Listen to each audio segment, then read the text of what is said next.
Hi, it's Paula from Artistry and welcome to the Keepsake collection for April. April's all about Easter, so guess what we're doing this month? We're doing an Easter egg. So let's dive in and have a look at the Keepsake collection for April, and I'm going to go through and show you how I've beaded this box, which you get to do in your own colours and make it just for you. So let's have a look at what we're actually doing. Okay. We've got our beaded box here and I have the Easter egg. I'm going to build this be the silver one today in the demo, but you'll get to see the gold one finished. So here it is in this beautiful egg shape. You can see here we've got a little flower field at the bottom and it's got a lovely chevron pattern and a little tiny bunny that I'll pop a bunny in the box for you so you get to add your own bunny rabbit if you want as well. The lid of course is removable and it has our little section here where you can just unclick the top from the bottom from the base, and this is how we're going to bead. I'm not going to unclick that fully because it is well connected here in this spot, but we will actually go through and show you how to connect those together. We've then of course got our little box here with the peyote band that goes around it, so that has little Easter eggs and ears all the way around. So that's going to be our peyote pattern we'll do with the oval shaped box, and then of course the lid just pops on top. So really sweet if you want to give that to one of your kids or grandkids. Pop a couple of little Easter eggs in there and there's a gorgeous little keepsake collection box.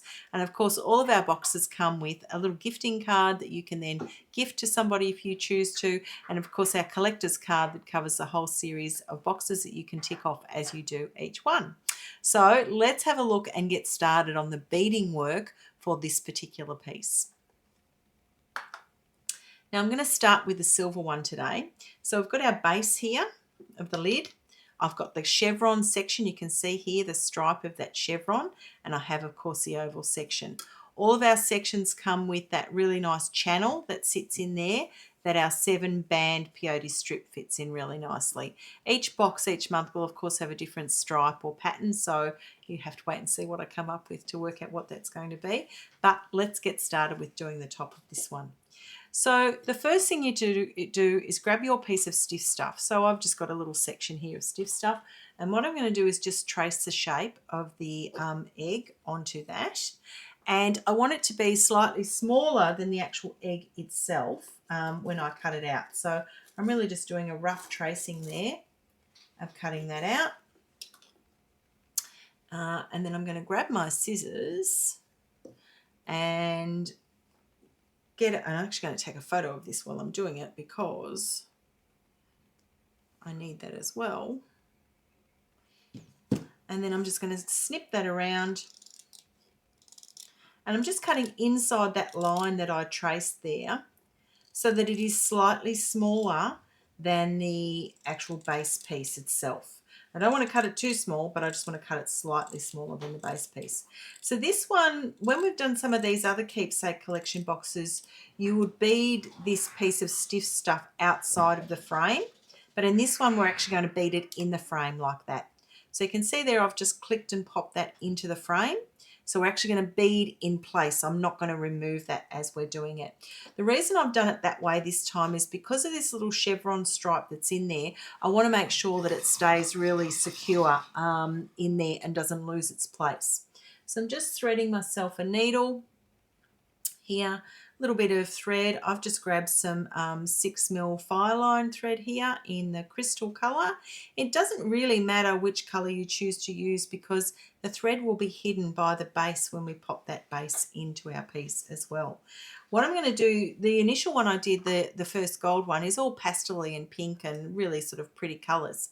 This one I'm going to do a bit stronger and bolder colours with the silver. So it's going to be sort of more blues and reds. You know, particularly if you were going to make this as a gift for a little fellow, you could do it in the sort of the darker colours. Okay. So I've got my little piece of stiff stuff sitting in the back there, and what I'm going to do is just create that little flower field. So just bring up your thread from the back through to the front. I'm going to pick up each time, and I'll grab some little silver 15s here, a flower bead, and then a little size 15 bead as a stop bead. And I'm just going to randomly put these all the way in my piece. I just got caught on my scissors. all the way through, but I'm just holding that stiff stuff at the back as I'm actually stitching through, so it's not going to pop out.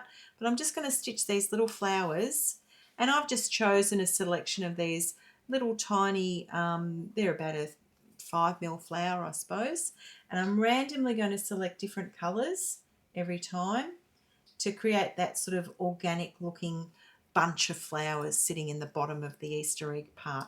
So I'm going to continue doing these, step up through the flower bead, add a 15, skip over the 15, and then go back through the flower bead and back through the stiff stuff. Get rid of that little bit of scrap.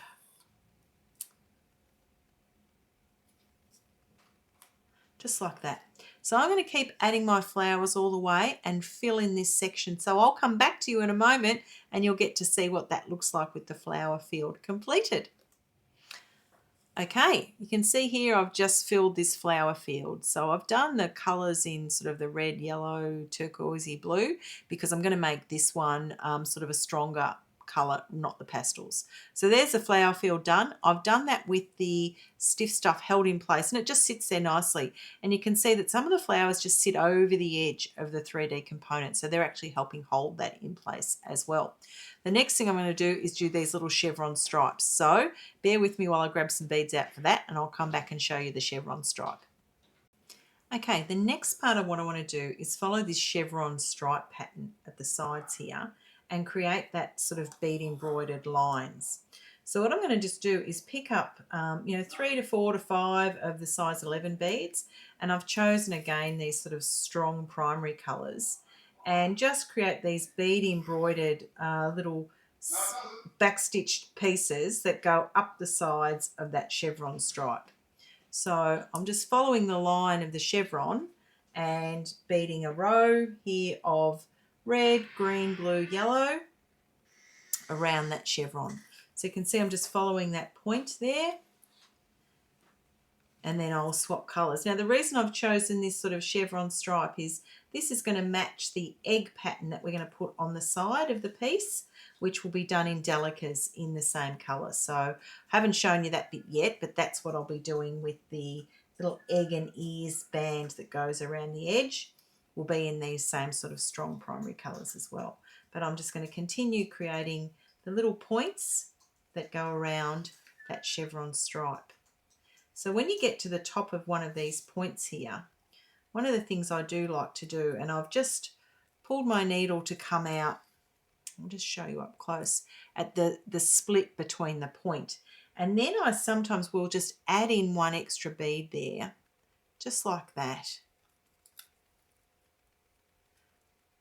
That actually makes it a really sharp point. So you can see how that's just sharpened that up straight away by popping that extra little bead in at that point. So I'm going to continue on doing this and building this with stripes. I'm just going to do an alternating stripe colour all the way till we get to the very top. So you can see how I did that with the gold and pink version, and I'm going to do a similar version here with the red, blues and greens and a little bit of yellow. So pop back shortly and you'll get to see the finished piece done with that back stitch bead embroidery. So remember, it's picking up 3, 4, 5 beads. It doesn't really matter how many because it doesn't need to be an even or consistent amount, and just go right across like that, and then come back up through your beadwork and then come back to that point where I started, and you just got to sort of maneuver around the flowers and things, maneuver your needle around, pull that nice and taut and keep adding beads like that in that striped fashion. So we'll check back shortly and see that completely beaded.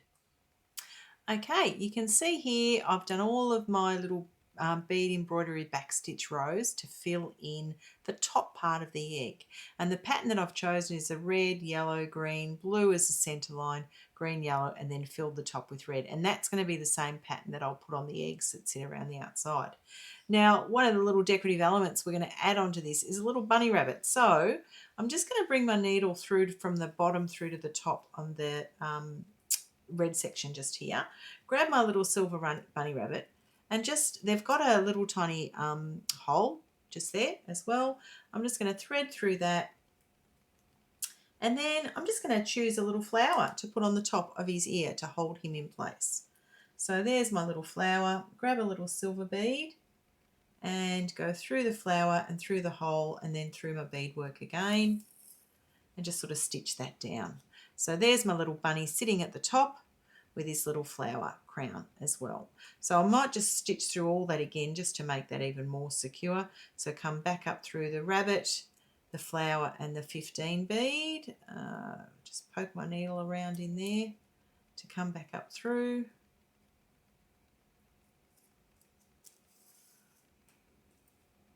Go back through the 15 again. Like that. And then go back down again through the flower and the rabbit just to sort of secure and hold that in place. Pull that nice and taut, and then there's the little bunny rabbit sitting now on the top of the egg shape. Okay, and don't forget your bunny comes in your keepsake box for the month of April. So there's the back of the piece all stitched together. I actually don't have to do anything now to the back. I can literally just snip off that working thread here, grab my little section there of the base, and then it just clicks into place. Click, click. I'll just put that in the wrong angle. Let me just do that again. The oval's probably got to be placed a little bit better than what a round does because the oval's slightly different shape. Okay, try that again. I'm going to just click that. So there's got a little ledge in there, and it should just, there it goes, just clicks right in like that. So there's now my top finished, nice and neat and secure, and then we'll get started on doing the peyote band that goes around the outer edge. So there's the dark version and there's the light version of the Easter egg pattern. Okay, let's dive in and have a look at what the peyote band looks like. Okay, so now we're going to do the peyote band that goes around the outer edge of our egg box. You can see here we've got little bunny ears and little Easter eggs. And there's different spacing between the sections just so that when we're actually joining it, you've got room to zip your pieces together. So we've got egg, ears, egg, and then there's a gap there, a wider gap of the neutral background colour. So you can see that sort of wider gap when you look at it. It's all in your peyote pattern, you'll be able to see that spacing. So ears, egg, ears, and then the wider gap just here. So this particular strip, again, it's a 7 bead odd count peyote, and it actually goes for about 206 rows, but depending upon your own tension, you may need to make that shorter or longer, and that's where those couple of really blank rows are really valuable because you've got that room to sort of maneuver around with it. Okay, so when we start our peyote pattern for the Easter egg, you can actually start right in the middle of the ear, which is what we'll do. So the first thing I'm going to actually go through and pick up is you've got your word count and you've also got a visual chart in your pattern to pick up from. So I'm going to pick up one eye, which is my silver bead, which is my background colour. That's the one we'll use the most of in this. One eye, 2A, which is the ear outside colour. 3B, which is the inside, the little pink part of his ear, and then I've just want 1A, which again is the outside ear. So there's my 7 beads that I'm picking up. So it looks a bit odd when you start it like this, but this is how we'll zip those together at a later stage. So that's rows 1 and 2, and then my next row is 3Bs, which is the pink colour. So 1, I'm just doing odd count peyote with this. Make that nice little sort of T shape there. Pick up another pink bead, go through one. Like that. And then one more pink bead. And I'm going to zip up through 2 beads. And then add on 1A.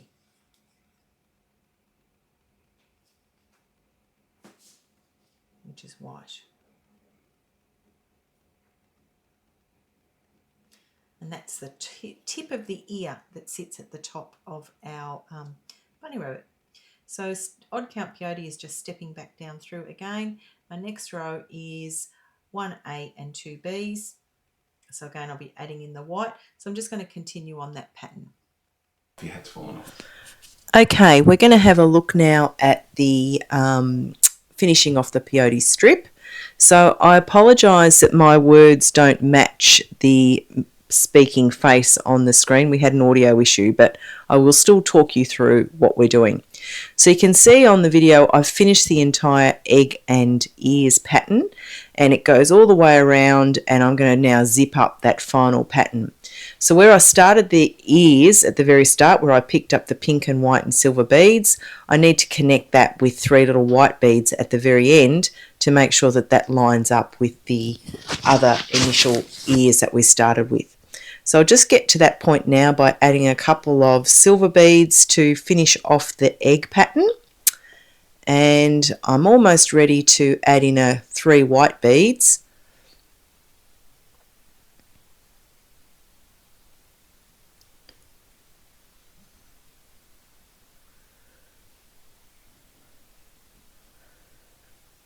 And remember, the white beads are at the widest point of the egg.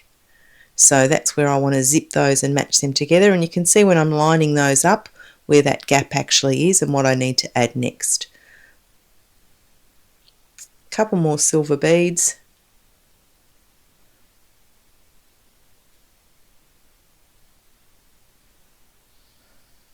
And there's my first white bead in place. Now I'm just going to add in a couple of silver ones, turn over, come back down, and I think I have to step down at some point here, add in a white bead, step down first,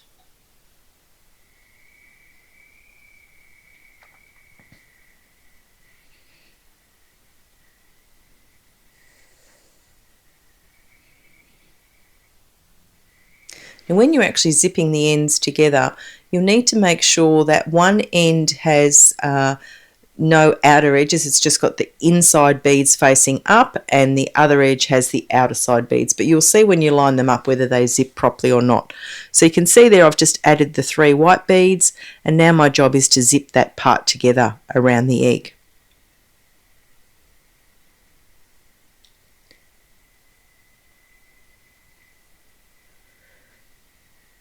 And when I line those, you can see where they're actually now met and the pattern is complete. And I just do a peyote zip through each of the up beads on each side and zip closed that egg pattern. And once I've got them secure, going through a couple of times, I will just end off both the working thread and the tail thread, and the outside pattern is done.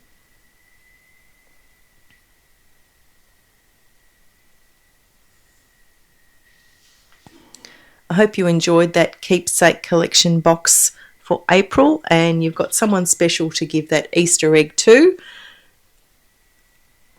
And I love to see the colours that you make yours in, so please make sure that you share those in the On a String VIPs group. It'd be fabulous to see some of these boxes out in the wild. There you go, there's a completed ears and eggs, and it's got its lovely, really primary coloured lid to go with the silver box. Thanks for that. Until next time, I'm Paula from On a String, looking forward to our next project, which is rainbows, and I've seen a sneak peek of that one, so I hope you are looking forward to doing that one as well. Bye for now.